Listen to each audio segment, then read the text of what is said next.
या बातमीचे प्रायोजक आहेत सुप्रसिद्ध hotel Badepeer, Lakshmi market, Vijapur west आणि दुसरी शाखा जिंदाशहा मदार चौक, सोलापूर।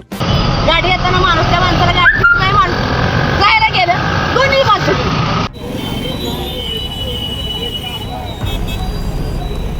सोलापूर शहरातील मार्केट यार्ड रोडवरील बोरामणी नाका परिसरात आज गुरुवारी सकाळी एका भीषण अपघाताची घटना घडली। या अपघातात दुचाकीस्वाराचा जागीच मृत्यू झाला असून त्याच्यासोबत असलेला दुसरा तरुण गंभीर जखमी झाला आहे। या घटनेमुळे परिसरात हळहळ व्यक्त केली जात आहे। मिळालेल्या प्राथमिक माहितीनुसार गुरुवारी सकाळी मार्केट यार्डकडे जाणाऱ्या रस्त्यावर बोरामणी नाक्याजवळ हा अपघात घडला। दुचाकीवरून प्रवास करत असताना हा अपघात इतका भीषण होता की त्यातील एकाचा जागीच मृत्यू झाला। घटनेची माहिती मिळताच स्थानिक नागरिकांनी आणि पोलिसांनी घटनास्थळी धाव घेतली। अपघातातील मृताची ओळख अद्याप पटलेली नाही। पोलीस मृताच्या जवळील दुचाकी क्रमांकावरून त्याच्या नातेवाईकांचा शोध घेत आहेत। दरम्यान या अपघातात गंभीर जखमी झालेल्या दुसऱ्या व्यक्तीला तातडीने सोलापुरातील श्री छत्रपती शिवाजी महाराज सर्वोपचार रुग्णालयात उपचारासाठी दाखल करण्यात आले आहे। त्याची प्रकृती चिंताजनक असल्याचे सांगण्यात येत आहे। बोरामणी नाका आणि मार्केट यार्ड परिसर हा नेहमीच रहदारीचा असतो। येथे अवजड वाहनांची ये-जा मोठ्या प्रमाणात असते। वारंवार होणाऱ्या अपघातांमुळे या मार्गावरील वाहतूक नियोजनाचा प्रश्न पुन्हा एकदा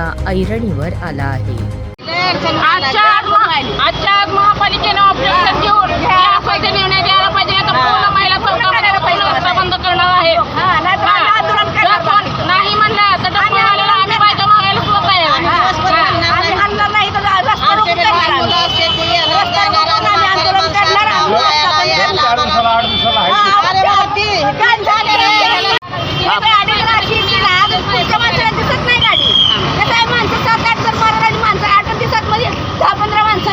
असं केल्यानंतर कसं वाय करायचं सांग। गोरगरीब करून खायला जाता येतं, याडात येते जाते, हे असं जर मरायला लागलं तर लोकांनी काय करायचं? एवढंच म्हणायचं की हे सगळं उडवायला पाहिजे तुम्ही। आता काय झालं हे सांगायचं। आता काय झालं इथं? आता ते गाडी इकडे आली, गाडी येताना माणूस त्या माणसाला गाडी नाही माणूस जायला गेलं दोन्ही माणसं एकाच्या पायावर गेले एकाच्या बिंदू एवढा मोठा मग असं एवढा मोठा असं तर माणूस जर मरायला लागले तर काय करायचं सांगा। आम्ही बी येतो जातो, आमचं समोर जायचं असं कुठवर आम्ही तर बघायचं सांगा। हे सगळं तुम्ही हे काढायला पाहिजे। काय अतिक्रमण काढायला पाहिजे म्हणतो, हे अतिक्रमण सगळं काढायला पाहिजे। रोड वाढवायचे, रोड वाढवा तुम्ही, लोक मरायला लागले रोड वाढवा। ताज्या बातम्या पाहण्यासाठी प्राईम महाराष्ट्र न्यूज चॅनलला सबस्क्राईब करा।